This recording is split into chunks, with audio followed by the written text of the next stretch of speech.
માધાપર ચોકડી પાસે ગઈકાલે રાત્રે અકસ્માત સર્જાયો હતો, જેમાં રેતી ભરેલ ડમ્પરે એક યુવાનને અડફેટે લેતા તેમનું ઘટના સ્થળે મોત નીપજ્યું છે। ત્યારે પરિવારજનો અને સમાજના લોકો સિવિલ હોસ્પિટલ ખાતે એકત્ર થયા છે। તેમની સાથે વાત કરીશું। શું નામ આપનું?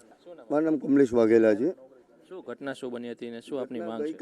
ગઈકાલે રાત્રે 9 વાગે માધાપર ચોકડી ખાતે ડમ્પર વાહન દ્વારા અમારા ભત્રીજાનું આ રીતે દુર્ઘટના અવસાન પામેલ છે। પણ તેની અંદર જે ડમ્પર વાહન છે એનો ટૂંકો ટન છે, એ તમે ત્યાં જોઈ પણ શકો છો અને સ્થળની મુલાકાત પણ લઈ શકો છો। અને ત્યાં જે બ્રિજનો ત્યાં બ્રિજ નીચે જે ખાડો છે, ખાડાની અંદર જ્યાં અવારનવાર આ સમસ્યા હોતી હોય છે। તે ઉપરાંત માધાપર ચોકડીથી લઈને પેટ્રોલ પંપની આગળ સુધી ત્યાં જે પાટાના વાહનો હોય છે તેનો સખત ત્યાં ઊભા હોય છે। તેના અનુસંધાને ત્યાં આ લોકોને જે ટ્રાફિક વ્યવસ્થા કરવાની હોય છે તે પાર્કિંગની અંદર કરતા નથી અને આના કારણે આવા કેટલાય પરિવારજનોના આવનારા દિવસોમાં ભોગ જઈ શકે છે। આપની શું માંગ છે? અમને પરિવારજનોને જ્યાં સુધી યોગ્ય ન્યાય નહીં મળશે ત્યાં સુધી અમે ડેડ બોડી અહીંથી સ્વીકારવાના નથી। ટ્રક ચાલક ફરાર થઈ ગયો એવી વાત છે। ટ્રક ચાલક અમને ગઈકાલે રાત્રે એવું કહેવામાં આવેલું હતું કે ટ્રક ચાલકને અમે એરેસ્ટેડ કરેલ છે, પણ ટ્રક ચાલક અમને ક્યાંય જોવાય મળ્યો નથી કે એ પ્રકારનું અમને ક્યાંય જાણવાય મળ્યું નથી। તે રીતના એમના અન્ય પરિવાર છે। શું નામ આપનું? મારું નામ હરેશભાઈ છે। હું મરણ જનારનો મામા થાઉં છું સંબંધમાં।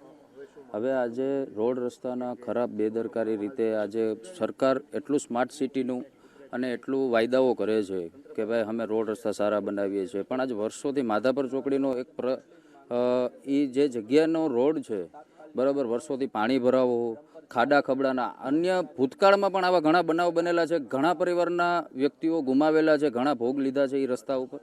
તો આજે એટલી માંગણી છે કે ભાઈ રોડ રસ્તાનો સુધારો કરાવો। આવી રીતના ભારે માલવાહક વાહનો છે, સિટીની અંદરથી પરમિશન કઈ રીતના મળે છે અને ત્યાંથી શું કામ ચાલે છે કે આવા બેદરકારીપૂર્વક ત્યાંથી જો નિર્ણય લેવાતા હોય, વાહન ચલાવતા હોય ટ્રાફિક બ્રિગેડ પોલીસ તૈનાત હોવા છતાં પણ જો કાંઈ નથી થતું બરાબર, તો આવા કેટલાના ભોગ લેવાશે? હજી આવા કેટલા વ્યક્તિ જીવ ગુમાવશે? કોઈ પરિવારનો ભાઈ જાય છે, એમનો દીકરો ખોવાણો છે।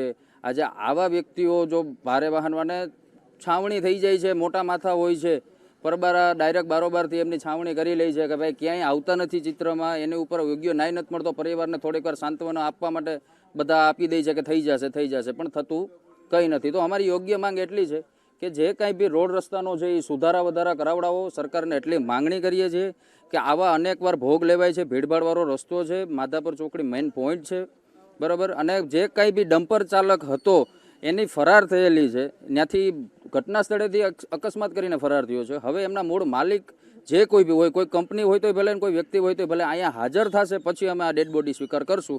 નકર બાબા સાહેબ આંબેડકરના પુતળે અમે આખી સમાજ આંદોલનમાં બેસશું। જ્યાં સુધી ન્યાય નહીં મળે ત્યાં સુધી આ ચાલુ રહેશે અને સ્વીકારવામાં નહીં આવે। જે રીતના મૃતકના ભાઈ છે તેમની સાથે આપણો ભાઈ ગુમાવ્યો છે, શું આપની માંગ છે? મારી માંગ એ જ છે જે હમણાં જે મારા મામાએ જે કીધેલી કે જ્યાં સુધી અહીંયા કોઈ ડમ્પર ચાલકના માલિક કે ડમ્પર ચાલક પોતે હાજર નહીં થાય ત્યાં સુધી અમે ડેડ બોડી નહીં સ્વીકારીએ। જે રીતના તેમના પરિવારજનો દ્વારા ડેડ બોડી સ્વીકારવાનો ઇનકાર કરવામાં આવ્યો છે। જ્યાં સુધી ટ્રક ડ્રાઈવર અને જે માલિક છે ત્યાં સિવિલ હોસ્પિટલ ખાતે નહીં આવે ત્યાં સુધી ડેડ બોડી સ્વીકારવાનો ઇનકાર કરવામાં આવ્યો છે। કેમેરામેન સિંજુવાડિયા સાથે કરણ જોગલ, અબતક ચેનલ, રાજકોટ।